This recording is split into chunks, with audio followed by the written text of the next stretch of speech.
Taylor here with Agri Spray Drones. There's a lot of myths in the spray drone industry right now, a lot of things happening, a lot of questions. So I thought, why not do some myth busting today? There's 5 myths floating around right now in the community. I'm going to tackle them one by one. Myth number 1, there's a lot of US made drones out there getting onto the market right now. Is that true? Well, partially.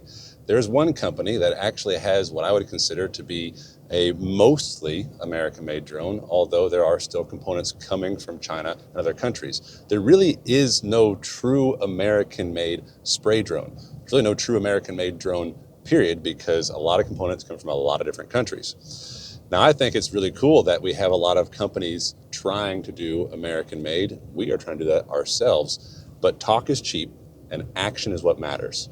And if you dig in to what some of these components that these companies claiming American-made are using, even what some of the FCC filings show and the pictures and the components that they're using, they are far from American-made. And we will not see some of these companies have a true American-made drone and for a long, long time, although they may be claiming that right now. Myth number 2, Chinese drones are banned. That is not true. If you have a drone and it has a current FCC license, it doesn't matter where it is produced, where it's from, China or otherwise, it is approved for use and sale here in the US.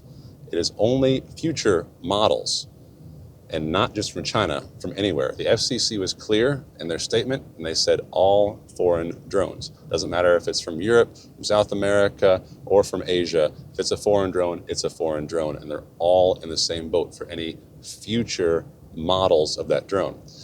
Now, the FCC also just announced a process for getting off of the covered list. And that process is the same for Chinese companies, for Brazilian companies, for European companies. Any drone company and any foreign drone has to follow the same process, which includes things like what is the company ownership, where is the company located, the components that come on the drone, and of course, plans for future US manufacturing, because that is, of course, the goal. Myth number 3, you shouldn't trust these blue drones because the J100s dropped like flies and fell out of the sky this summer. Well, although it wasn't the summer we were hoping for with the launch of the J100, keep in mind that drone covered over 1 million acres this summer on its first year in the US. And we had issues with some of the wiring harnesses on the J100s, as many people are aware of. We supported those customers through swapping out drones, swapping out components, EAVision coming out to the US and actually fixing these drones. And before we ever launched the J150, before we ever even talked about it, we had over 3 dozen of these drones in operation this summer, one of them covering almost 20,000 acres. So it wasn't just us testing, it was lots of end users testing in real world scenarios before we ever even launched the drone. This is a completely different animal, an extremely reliable machine.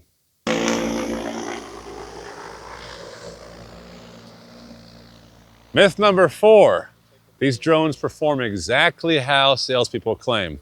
Well, they can, but of course, every single situation is different. If you're running big fields like this, half-mile long squares, then you're probably gonna hit some of those efficiency numbers that salespeople claim. If you're running small fields, or if you're running a swath or a product that needs a lower swath width, you're not gonna get those efficiencies. And what about swath? That's a big part of efficiency.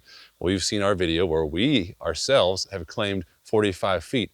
Are you going to see a 45-foot swath? That depends. We have operators out there this summer who use 45-foot swath on insecticide and it worked fine.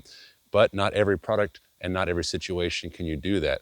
We're running about 35-foot swath on everything we do with the J150. And that's probably going to be cutting down your efficiency compared to a 45-foot swath. There's a lot of data that goes in this, which is why we ourselves, and along with many other operators out there running J150s, independently test the swath and the efficiency and give that to you guys on our Knowledge Hub for you to access and make your own determination on what your efficiency is going to be.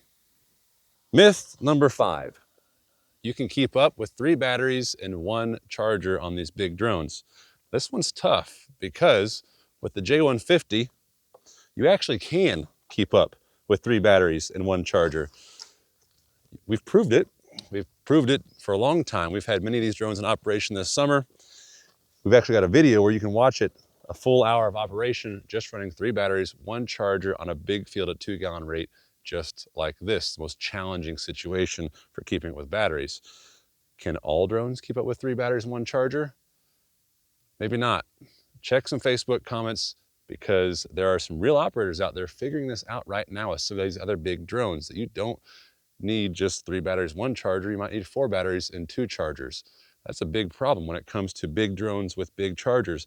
That charger right there is 13,000 watts. Other drones out there have chargers of 10,000 watts. If you need 2 of those, that's 20,000 watts.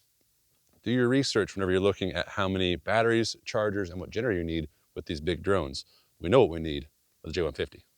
There you go, 5 myths of the spray drone industry. We thought it was kind of fun. We saw some of these things come through social media, a lot of hearsay going on right now. We might actually just keep this up. If you guys have myths, things you've heard about, things you want to see in real life actually tested, we're here for it. Let us know. See ya.